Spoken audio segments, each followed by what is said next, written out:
Возьмите старый ржавый гвоздь и потрите пальцем рыжий бок.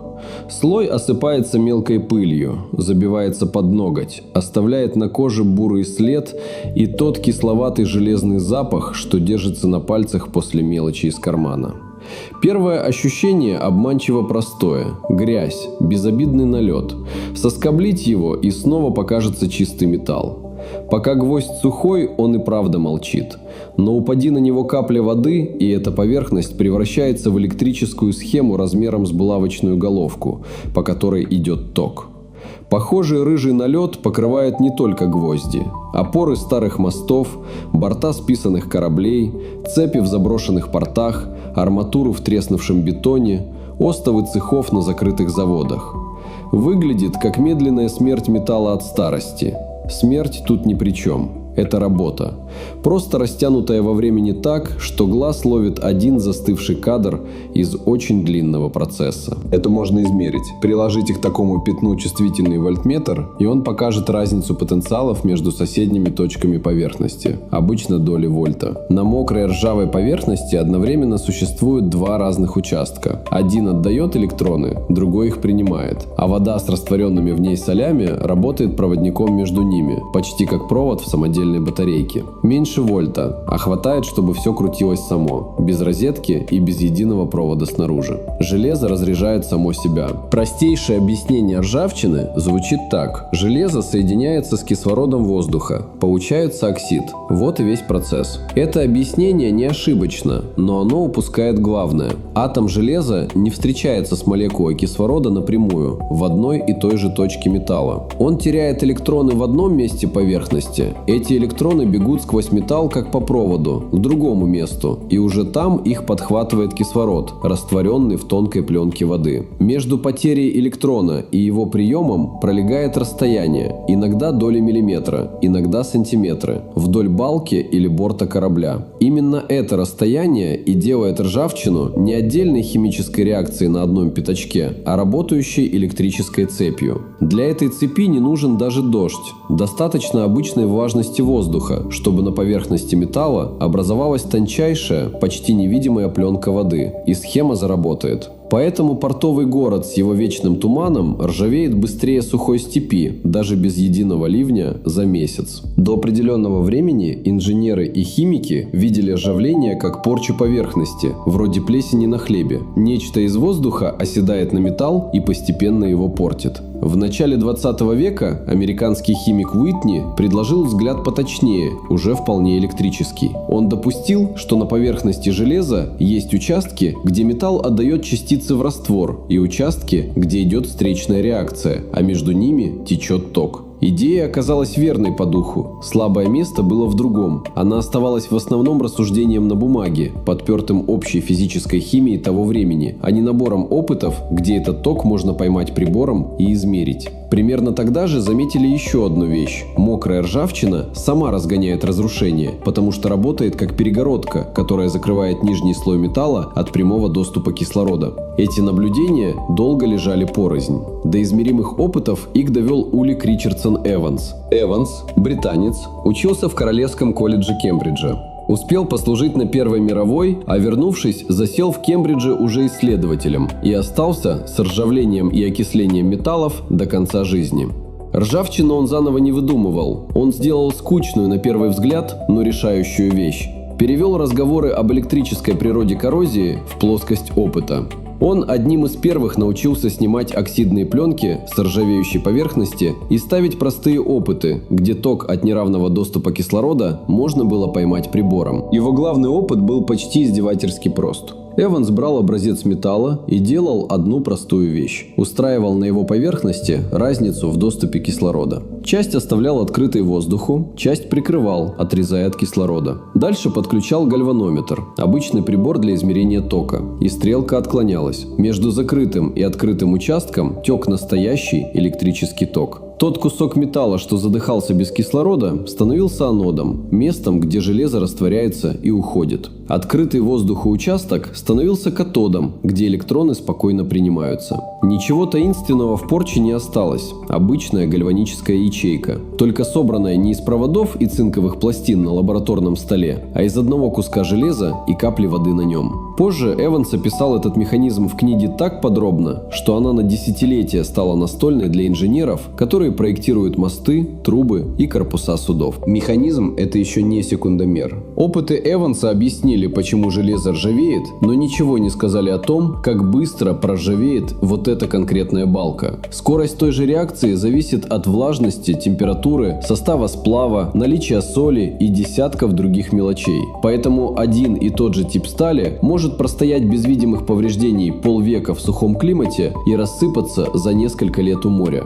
Механизм у ржавчины общий на всех. Прогноз для отдельного куска металла почти всегда местный. У ржавчины нет одного виновника. Кислород не атакует железо как хищник добычу. Он просто принимает электроны там, где ему это удобнее, а железо отдает их там, где ему не хватает защиты. Вода лишь замыкает цепь между ними. Уберите любого из трех участников – воду, кислород или электрический контакт между двумя зонами металла, и реакция встанет сама собой. Отсюда и парадокс, который многие видели своими глазами. Сухое железо в засушливой степи стоит десятилетиями почти нетронутым, а точно такое же железо в приморском городе покрывается коркой за пару сезонов. Легко решить, что раз кислород все равно доберется до металла, любой оксид на поверхности одинаково вреден. Алюминий показывает, что это не так. Он окисляется даже охотнее железа и хватается за кислород почти мгновенно. Только оксид алюминия ложится на поверхность плотным, тонким, намертво сцепленным слоем и перекрывает кислороду путь к металлу под собой. Алюминий надевает броню и на этом успокаивается. С железом все наоборот. Оксиды и гидроксиды, из которых состоит ржавчина, рыхлые и пористые, легко трескаются и разбухают, впитывая воду. Вместо брони выходит мокрая губка. Она не закрывает металл, а держит влагу и кислород прямо у его поверхности, помогая реакции лезть дальше и глубже. Ржавчина не защищает железо от новой ржавчины, она готовит ей почву. Соль превращает воду из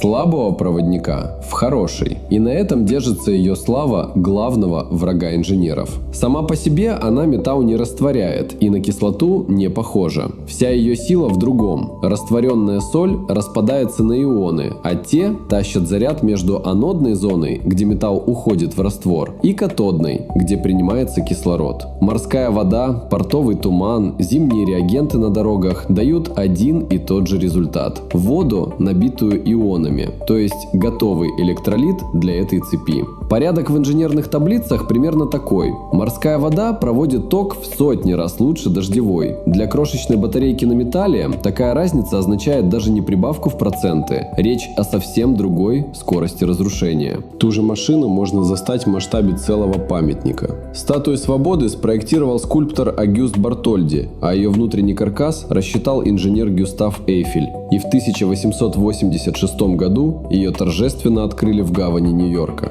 Снаружи она медная, а внутри держится на железном каркасе, который задает форму фигуры и крепится к медной обшивке через специальные накладки. Эйфель прекрасно понимал, что медь и железо в контакте друг с другом, да еще во влажном воздухе, образуют ту же самую гальваническую пару, поэтому между металлами проложили изоляцию из ткани, пропитанной особым лаком. Изоляция продержалась почти 100 лет, а затем начала рассыпаться от старости и постоянной влажности гавани. Ткань стала пористой, покрытие растрескалось. Соленый морской воздух получил прямой доступ между медью и железом, и статуя включилась как батарейка, только в разы больше той, что стоит в карманном фонарике. Каркас начал ржаветь так активно, что его сечение местами разбухло почти вдвое.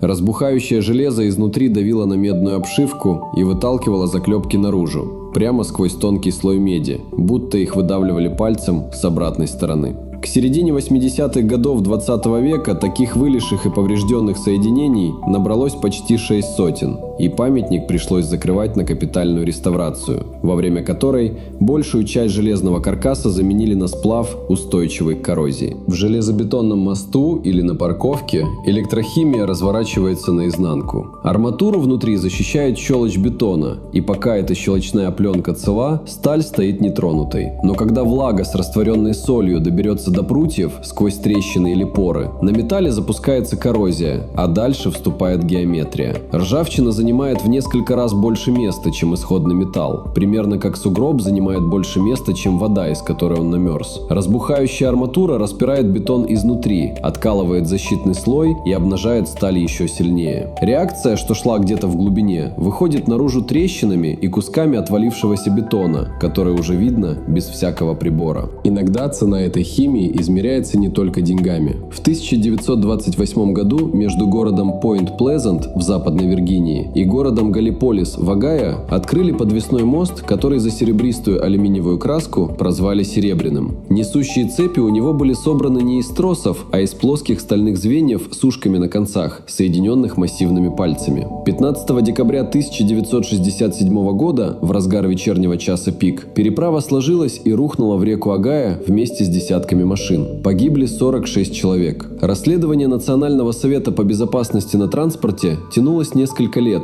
и уперлось в одну деталь. Внутри узла крепления, куда нельзя было заглянуть при обычном осмотре, десятилетиями росла трещина от соединения коррозии под напряжением и коррозионной усталости металла. К моменту разрушения эта трещина уходила вглубь всего на пару миллиметров, примерно на толщину спички. Запаса прочности на отказ хотя бы одного звена конструкция не имела, поэтому одна микроскопическая трещина утянула за собой всю цепь и весь мост. В отчетах по коррозии такие обрушения проходят не как редкая сенсация, а как строка расходов, которую закладывают заранее. По оценке Международной ассоциации специалистов по коррозии, опубликованной в 2016 году, ржавление и другие виды коррозии обходятся мировой экономике примерно в $2,5 триллиона ежегодно. Это около 3,5% мирового валового продукта. Для сравнения, это больше, чем весь годовой валовый продукт таких стран, как Италия или Канада. И собирается эта сумма не из громких катастроф, а из тихой возни одной и той же капли воды, помноженной на миллионы поверхностей по всему миру. Ржавеет далеко не только то железо, что стоит на виду.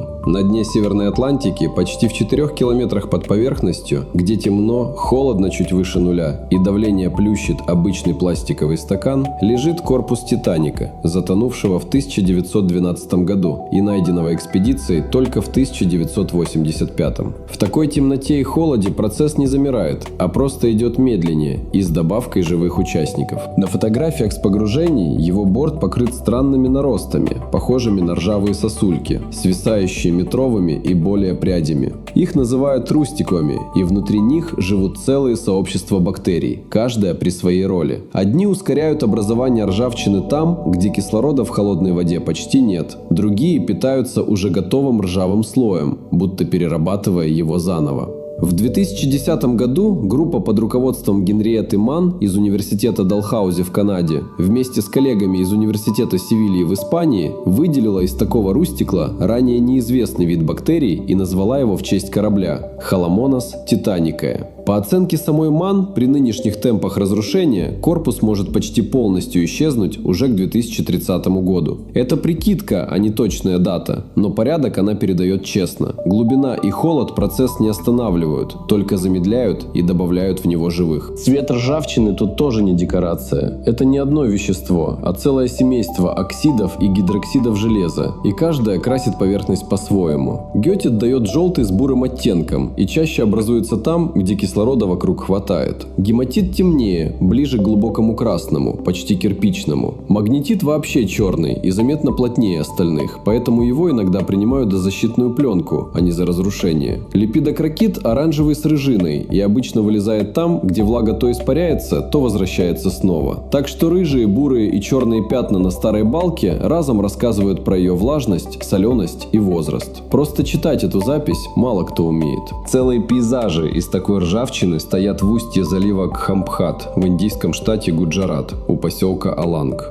С начала 80-х годов 20 века туда пригоняют для разборки списанные танкеры, контейнеровозы и круизные лайнеры со всего мира. В прилив их вгоняют носом на илистый берег, а потом сотни рабочих режут борта вручную. Над берегом стоит визг резаков, пахнет мазутом и морской гнилью, а под ногами хлюпает ил вперемешку с окалиной.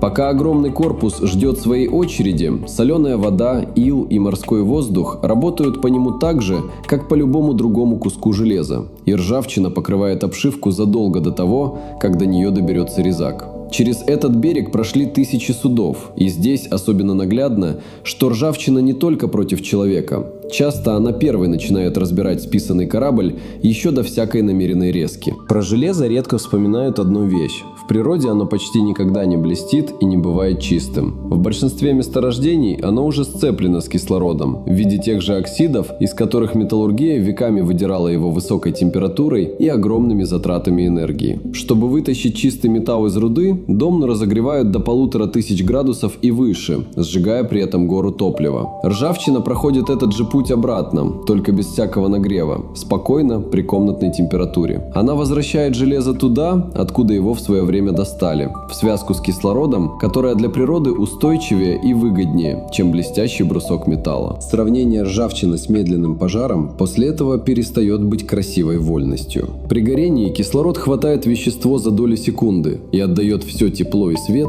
одной вспышкой. При ржавлении кислород забирает у железа ровно то же самое – электроны, но растягивает это на месяцы и годы, без огня и без вспышки. Химия одна и та же, разница только в скорости и в том, что пламени не видно. Мост, что простоял 70 лет под рыжей коркой, в каком-то смысле все это время горел, просто так медленно, что глаз не различает огня. Самая простая защита выглядит совсем неэффектно на фоне хитрых сплавов и цинковых брусков. Это обычная краска, слой, который наглухо перекрывает металлу доступ к воде и воздуху. Пока пленка цела, схеме на поверхности просто не из чего собраться. Краска спасает ровно до первой трещины. Стоит ей облупиться хоть в одной точке, и под ней снова включается ячейка, только теперь спрятанная от глаз и от того, куда опаснее. Ржавчина расползается под целой на вид краской неделями и месяцами, прежде чем вздутие или бурое пятно вылезут наружу. Обратный пример выглядит иначе. Тут инженеры не борются с ржавчиной, а заставляют ее саму стать защитой.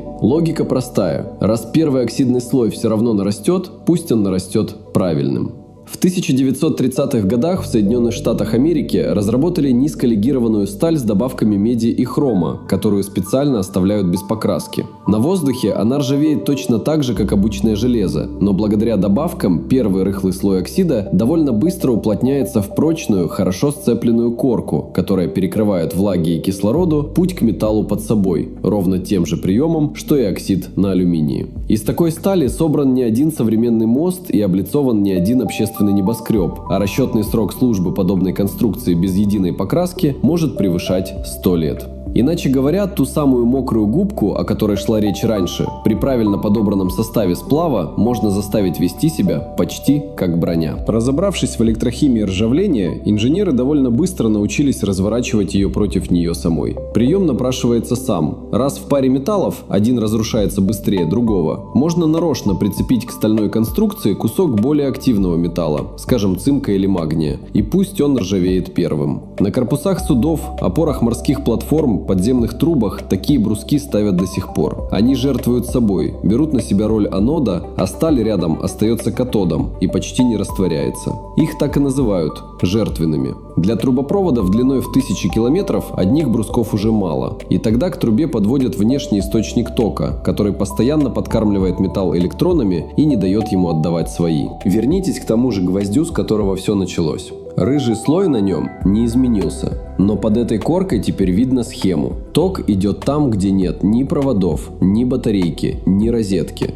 Только высохшая капля да воздух. Природа собрала эту цепь случайно, инженеры научились собирать ее нарочно, заранее зная, кто в паре металлов сгорит первым. Странно только, что мимо этой батарейки мы ходим каждый день и видим грязь на поручне да бурое пятно на балке, но не работающую электрическую машину. Кому такая оптика по душе, у меня подобных разборов набралось немало, и почти каждая привычная вещь под ней оказывается не тем, чем выглядит.